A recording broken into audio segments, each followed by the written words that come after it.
The frost that winter came early to Silesia.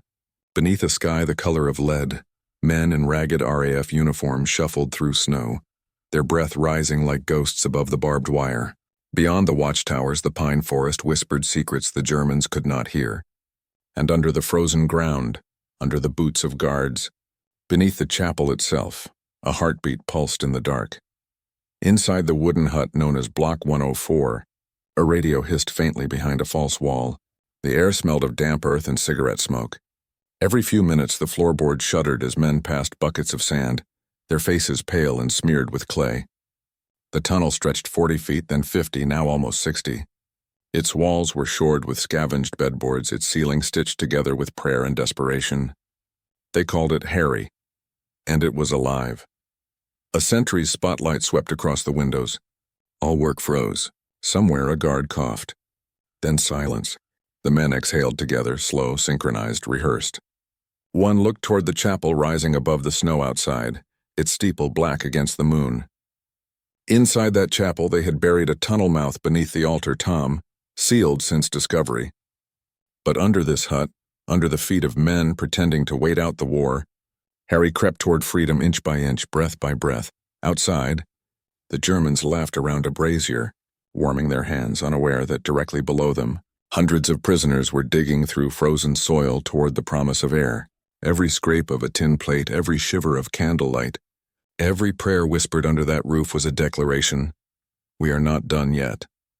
And in March of 1944, the night came when the earth finally opened. It began, as many great acts of defiance do, not with fury but with boredom. In 1942, as the tide of war turned uncertain, the Luftwaffe gathered their captured Allied airmen and built for them a special prison, a model camp deep in occupied Poland, designed not merely to confine but to contain the most determined escape artists in the world. They called it Stalag Luft III. It stood near the small town of Sagan, surrounded by pine forest far from any border or river, chosen deliberately so that no man could run from it and survive. The commandant, Oberst Friedrich Wilhelm von Lindeiner, fancied himself a gentleman. He believed in order, discipline, and the peculiar honor of airmen. Enemy pilots, yes, but officers, not criminals. His guards were Luftwaffe too, not SS, and they treated their prisoners with a veneer of civility. But make no mistake, Stalag Luft III was a machine built to break hope. The fences ran high, the searchlights never slept, and beneath the topsoil lay a layer of yellow sand that betrayed every disturbance, making tunneling almost impossible. Almost. When the first groups of Allied airmen arrived, many already veterans of capture and escape from other camps, they saw not imprisonment but opportunity. Among them was squadron leader Roger Bushell, a man with eyes like steel and the patience of a chess player. To the guards he was another restless Brit. To his fellow prisoners, he was Big X, the architect of what would become the most audacious breakout of the war. Bushell understood that the war behind the wire was not fought with rifles but with willpower and imagination. The Germans could chain their bodies but never their minds. Within weeks he organized a secret committee, the X organization, composed of men from every Allied nation. Canadians, Australians, Poles, Norwegians, Britons, they became engineers, forgers, carpenters, and magicians. Their mission was simple and suicidal: to dig 3 tunnels simultaneously, deep enough and long enough to carry hundreds beyond the fence. They named them Tom, Dick, and Harry. The tunnels were conceived like children of desperation, meticulous, delicate, and utterly illegal. Tom would begin beneath Hut 123, Dick beneath the washroom drain of another, and Harry beneath Hut 104 near the north compound fence. The men worked by candlelight, using bedboards to shore the walls and tin cans to dig.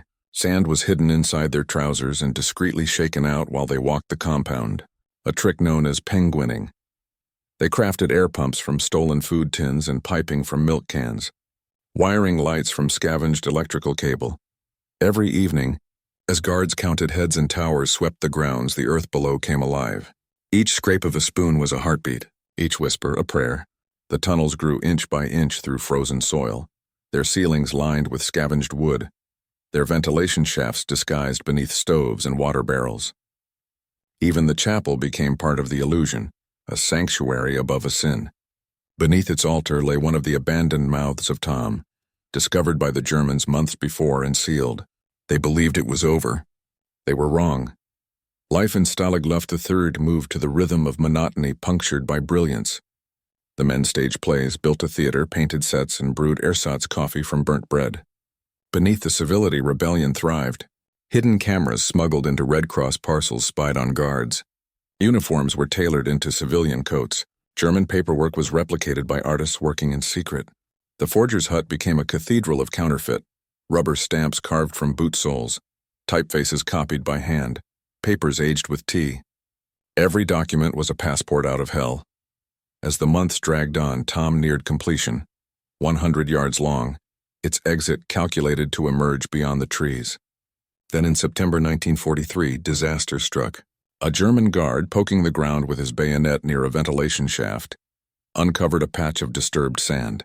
Within hours, the tunnel was found, its wooden struts exposed like bones. The guards stormed the huts, furious. The prisoners stood at attention as the searchlights swept their faces. Bushell watched silently as Tom was destroyed, every board torn out, every trace burned. He did not flinch. He simply turned to his men that night and said, "Then we finish Harry." From that moment, the tunnel beneath Hut 104 became their obsession. Harry was deeper, longer, and more dangerous. Its entrance hidden beneath a stove, it plunged 30 feet down before running the length of a football field.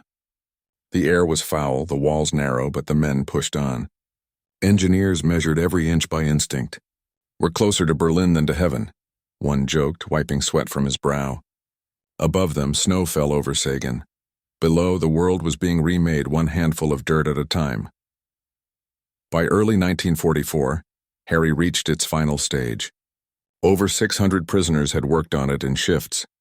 The exit was estimated to open into the forest beyond the floodlights. Everything was ready. Forged papers, railway timetables, clothing stitched from blankets, maps drawn from memory. Bushell's plan was audacious. 200 men would escape in one night, scattering across Germany like ghosts. "The Germans will not know which way to turn," he said. "We will make chaos their jailer." But chaos, as ever, had its own design. By January of 1944, Harry had become more than a tunnel. It was a living thing, breathing, sweating, pulsing beneath the frozen soil of Sagan.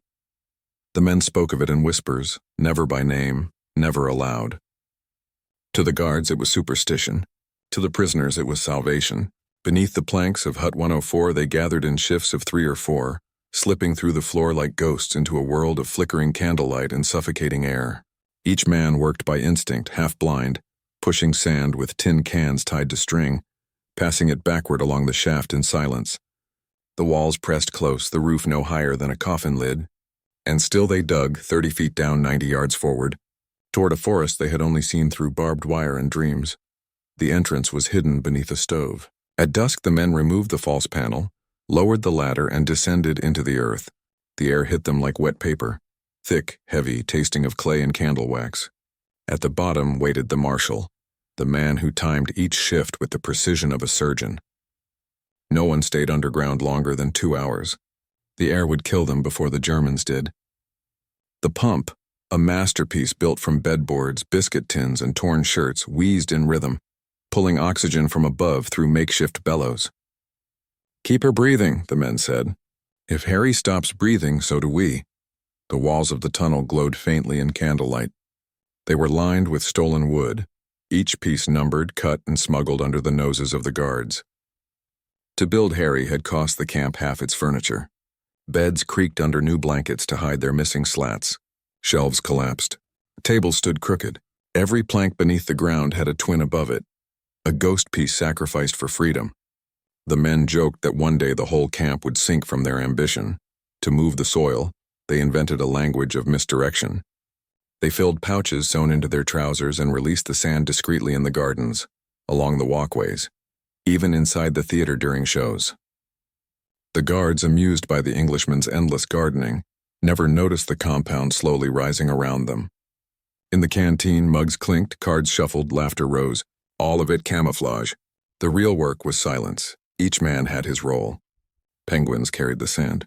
Tailors stitched civilian clothes from old uniforms and blankets, dyeing them with coffee and boot polish. Forger Johnny Bull worked under a flickering bulb, creating passports so flawless they fooled even German officers. Bob Nelson built compasses from razor blades and phonograph needles. Des Plunkett drew maps from memory, his pencil tracing rivers and railways across smuggled scraps of paper. Their world existed entirely beneath the surface, one of paper, wire, light, and sweat. The Germans searched often. Every inspection was a heartbeat held still. Boots thundered across the barracks floors, dogs barked, and prisoners stood at attention as guards tore through bunks and footlockers. Yet Harry remained untouched. The stove entrance was genius, cold to the touch, sealed tight, invisible beneath soot. When the Germans tapped the floorboards with their bayonets, the sound was dull and convincing. To them, the camp was calm. To the men, it was the edge of the world. The turning point came in early March. The tunnel reached 336 feet, the longest ever dug in captivity. The last section, the head, approached the forest. Scouts above measured the distance by pacing it in the compound, matching every stride with a shovel stroke below. Another 20 feet, they whispered. But progress slowed. The soil had turned to frozen clay. Picks clanged like bells in the dark. The air pump faltered. Candles guttered. One man fainted from lack of oxygen and was dragged back up by his boots, face blue, chest heaving. Yet they refused to stop. Harry had to breathe, or the dream would die gasping. Above ground, spring teased the horizon. Snow melted into slush, dripping from the chapel roof like tears. Guards stood around fires, stamping their boots, trading cigarettes for warmth. Inside the huts, preparations neared completion. Every man assigned to the escape carried a kit. Food for 3 days, forged papers, a map, and a compass. Some carried good luck charms, a photograph, a lock of hair, a cigarette case engraved with a name. Their departure would be a mass exodus through the veins of the earth. A silent rebellion written in dirt. Bushell chose the date. The night of March 24, 1944. The moon would be thin, the ground soft, the guards restless. He gathered his officers in the theater hut, where the stage lights glowed faintly through blackout curtains. 200 will go, he said, his voice steady but hollow. The rest will wait their turn. We move at 2200 hours. No noise, no light. Once outside, scatter in pairs. Avoid rail stations until dawn.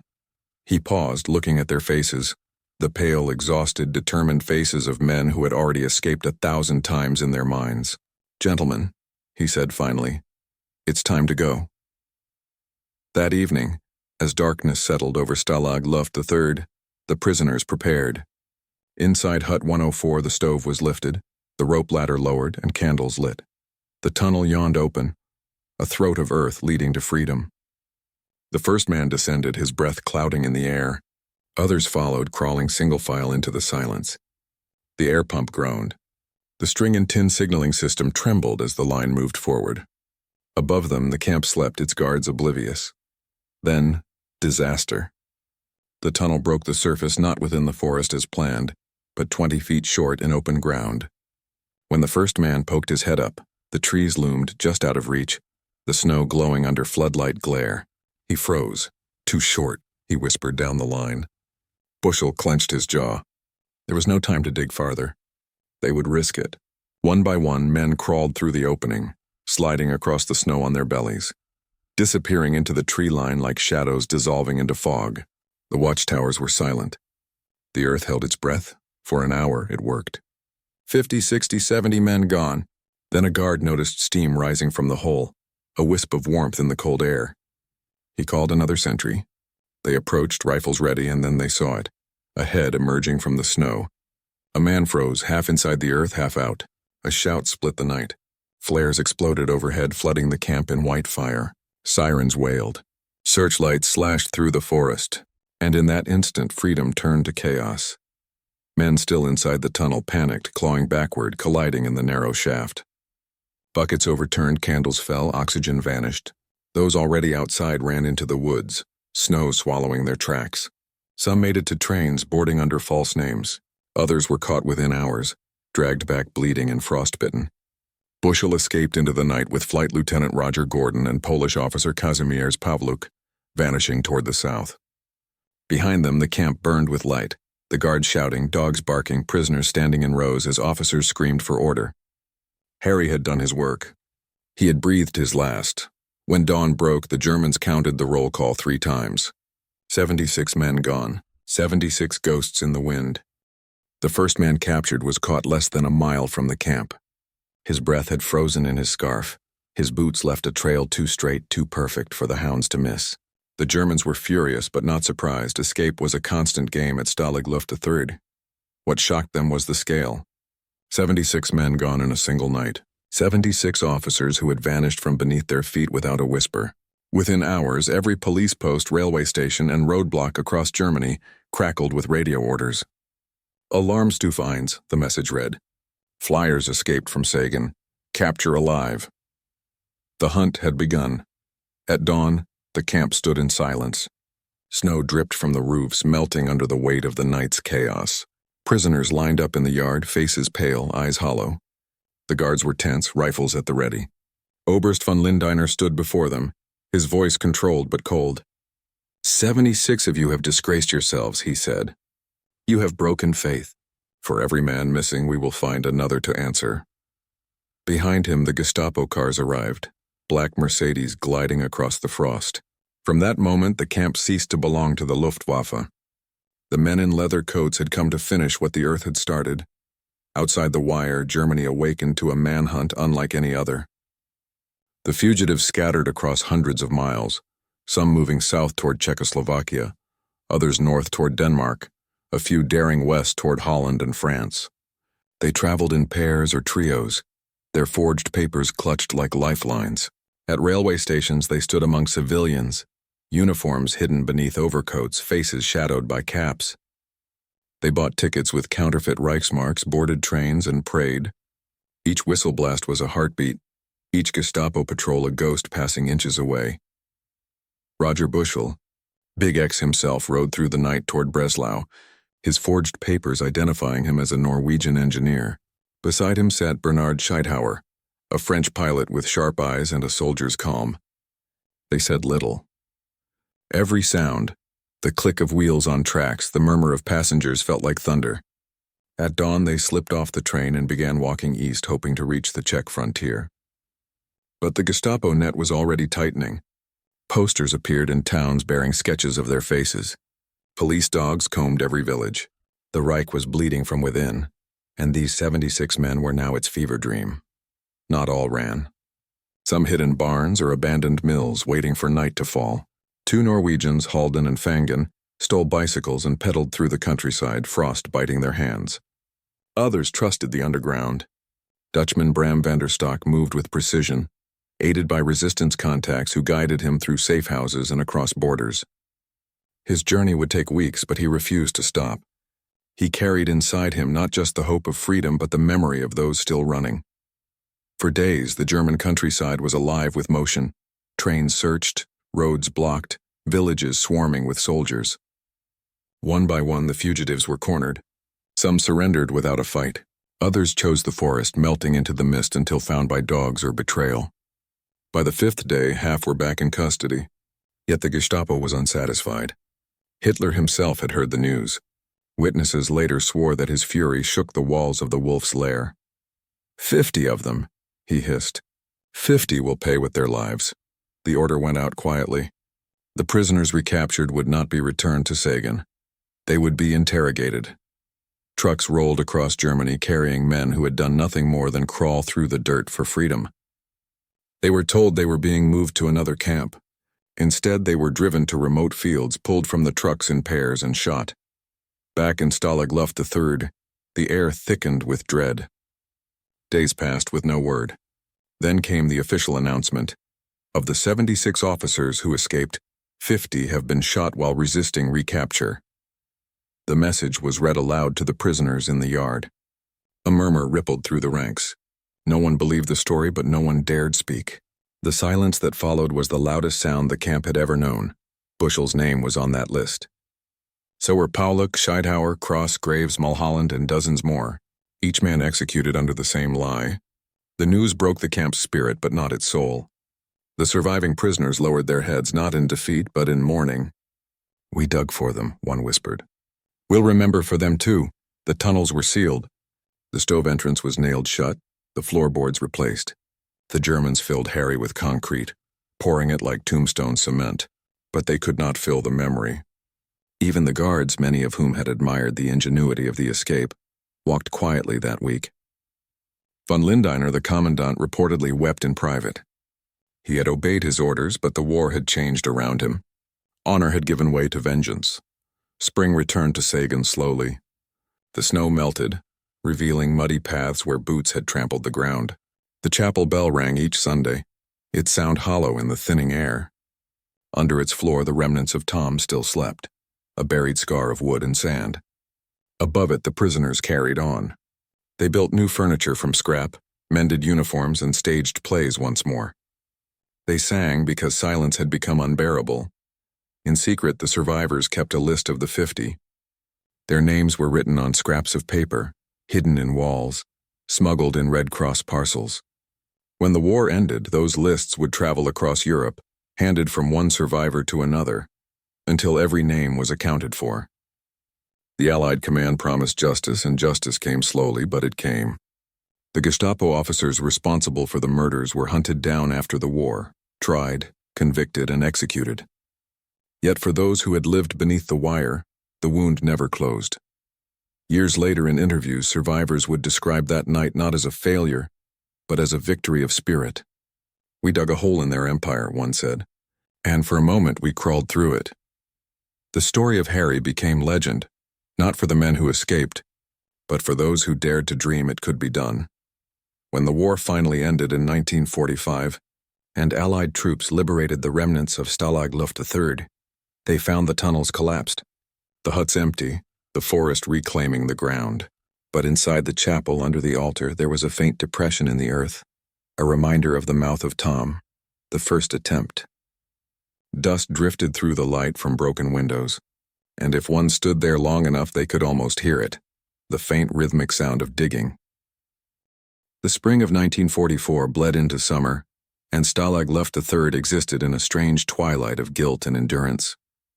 The snow had gone, but the ground still bore the scars of shovels and footprints. Every corner of the compound whispered of the night the earth had betrayed them.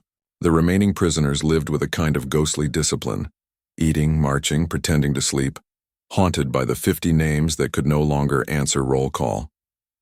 The chapel bell rang every evening at dusk, not as a summons to faith but as an elegy. When its final note faded, the camp sank into a silence so deep that even the wind seemed unwilling to speak. Roger Bushell's empty bunk remained untouched, his mug still on the shelf, dust gathering like a quiet memorial. No one moved it. To the men who survived, his presence was a shadow stretched between beds, a promise half kept. The Germans avoided mentioning him altogether. His name was now dangerous, a symbol of resistance. Oberst von Lindiner himself aged visibly that season, his shoulders stooped, eyes hollow. He had once been a soldier of code and order, but now he commanded a cemetery of conscience. Some nights he walked alone along the perimeter fence, smoking in silence, the glow of his cigarette a tiny rebellion against despair. Below that same soil where Harry had lived and died, the air still carried the smell of damp clay and candle soot. The Germans filled it with concrete, but they could not erase the memory of movement beneath their boots. New prisoners arriving from other camps would hear the story whispered in fragments, the miraculous tunnels, the night escape, the betrayal by distance and light. Each retelling changed a detail, but the heartbeat was always the same. They had defied captivity not with violence, but with imagination. By mid-1944, the war beyond the wire thundered closer. Allied bombers filled the skies above Silesia, and the distant roar of engines became a nightly hymn. Sometimes the men looked up from the yard and saw tiny flashes on the horizon, cities burning, rail lines ruptured. "They're coming," someone would murmur, and for a moment hope returned like sunlight through cloud. But each morning the guards herded them back to labor and counting. Freedom was near, yet infinitely far. The Red Cross parcels still arrived, biscuits, cigarettes, chocolate, tinned milk, and the men hoarded them like treasure. Beneath the small rituals of survival, the camp became a strange theater of civility. Debates about music, lectures on history, even a mock parliament in one hut. It was their way of reminding themselves they were still men, not ghosts. They crafted chess pieces from buttons, drew maps of imaginary countries, and brewed weak tea from roasted barley. In every gesture of normalcy was defiance. The Germans could confine their bodies, but not the mind's ability to create worlds. When the news of D-Day finally reached them in June, It came in the form of rumor whispered through the fence by a sympathetic guard. Invasion, Normandy. The Allies landed. The word spread like wildfire. Men laughed, cried. Some simply stood staring at the horizon, fists clenched. That night, the guards could not silence the singing. From hut to hut, voices rose. British, Polish, Canadian, South African, fused in one rough, trembling chorus of God Save the King. The sound rolled over the camp like thunder, echoing into the forest. Even the searchlights paused.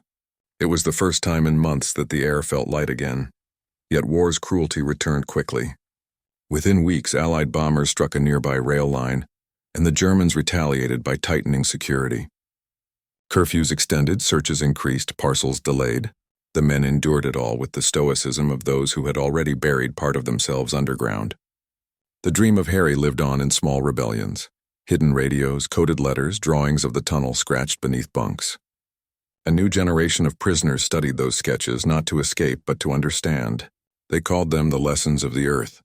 In late July, Oberst von Lindiner received new orders from Berlin: prepare the camp for evacuation should the Russians advance. He read the directive in his office, then folded it neatly and placed it in his drawer. He knew what it meant: a death march, a winter without mercy. He sighed, then looked out his window toward the chapel. The wooden cross stood against the dusk, the pine forest beyond it rustling with wind. For a moment he allowed himself to remember another war, another winter when men still saluted ideals instead of ideologies. Enough, he muttered and turned away. By autumn, the first Allied reconnaissance planes passed overhead in daylight, silver arrows slicing the sky. Prisoners watched them from the yard, hats shading their eyes, a strange mix of pride and envy tightening their throats. They counted engines, guessed squadrons, argued over altitude. That one's ours, someone whispered. The sound of freedom had become familiar yet unreachable. Then came January 1945. The eastern horizon glowed red at night, not from sunset, but from artillery. The Russians were coming. The ground trembled faintly, like the deep pulse of the world turning. Orders arrived for immediate evacuation. Guards shouted, trucks rolled in, the siren wailed for the last time. Within hours, thousands of prisoners were marched out into a blizzard, leaving Stalag Luft III behind, its fences empty, its tunnels frozen, its secrets sealed beneath snow. The march west was the final test. Through sleet and darkness they walked, hundreds of miles starving, half-blind with exhaustion. Those who stumbled were carried. Those who could not rise were left behind. The men spoke little. Each step was an echo of the crawl through Harry, a journey through suffocation toward a light they could not yet see. In towns along the way, civilians watched silently, their faces pale, their eyes hollow. Somewhere behind them, the camp that had once defied gravity and reason vanished under drifting snow, its chimneys leaning like gravestones. When liberation finally came in April, it arrived not with triumph but with quiet disbelief. Columns of thin, bearded men stood blinking at the Allied tanks that rolled through shattered German villages. Some smiled faintly, others simply stared. They had imagined this moment so often it had lost its shape. The war was over, yet the silence it left behind was heavier than any chain. And still, when the survivors spoke of Stalag Luft III, they did not speak of despair. They spoke of ingenuity, of friendship, of the taste of stale air and the sound of dirt falling softly in the dark. They spoke of Harry as though he were a comrade, one who had lived, fought, and died alongside them. In that way, the tunnel never truly closed. It lived on in memory, a vein of defiance running beneath history itself. Years later, when tourists walked the clearing near Sagan where the camp once stood, they would find little trace of what had been. The forest had reclaimed it, trees rising where fences once cut the sky. Yet if one knelt and pressed an ear to the earth, they might hear something faint, a breath, a heartbeat, the eternal price of air. The forest around Sagan was quiet again. The war had ended, and spring returned with cautious hands touching the ruins of Stalag Luft III with green fingers of forgiveness. The snow had melted, revealing the skeletal remains of the camp, broken fences, collapsed huts, twisted wire curling like veins in the earth. Where men had once marched in lines, wildflowers grew. The guard towers had fallen, their wooden beams swallowed by moss and time. Yet one thing still stood: the chapel. It leaned slightly now, its roof caved in near the bell tower, its windows shattered. But inside, where the altar still held the faint outline of a cross, the light fell through dust like a benediction. It was here that the prisoners had once prayed, sung, and whispered to the God who never answered, and it was here that the first tunnel mouth of Tom had once gaped, buried beneath planks and dirt. The Germans had sealed it long ago, but the earth never forgot. Beneath the chapel, Tom still slept, a scar beneath the floorboards, its timbers blackened, its air long gone. When Allied investigators arrived after the liberation, they found the remnants of the tunnels, Tom, Dick, and Harry, their wooden frames still clutching the earth like skeletons of ambition. They followed the paths with reverence, crawling where the men had crawled, counting the feet, the turns, the hidden chambers. In one they found fragments of tin cans that had served as lamps, the wax of melted candles, and a small wooden sign etched with words faded but legible, "Never give up." It was all that remained of the greatest escape ever attempted, and it told them everything they needed to know. Years passed. The war ended, but its memory refused to fade. Families wrote letters, searching for the names of the 50 who never came home. In England, mothers and wives gathered in small halls, their hands trembling as they read the lists of the dead. Each name was a story unfinished, a sentence without an ending. Yet even in grief, pride flickered. They dug for freedom, one widow said quietly. They reached it, if only for a moment. The world moved on. Germany rebuilt. Sagan became Sagan, part of a new Poland rising from ashes. The forest grew thick where the camp once stood, the trees hiding its scars. But sometimes hikers stumbled upon something strange. A patch of uneven ground, a plank half buried in moss, a piece of rusted tin stamped RAF. Locals whispered of ghosts beneath the soil. At night, they said, you could hear the faint rhythm of digging, the sound of breath in the dark. In 1947, a small team of British officers returned to erect a memorial. They found the chapel, cleaned the dust from the altar, and planted wooden crosses over the burial site of the 50 executed prisoners. The wind moved through the pines with the sound of 1,000 whispers. One officer, a former POW himself, knelt and pressed his hand to the earth. They finished their journey, he said softly. It just took them through the ground to heaven. By the 1950s, the story of the Great Escape spread across the world.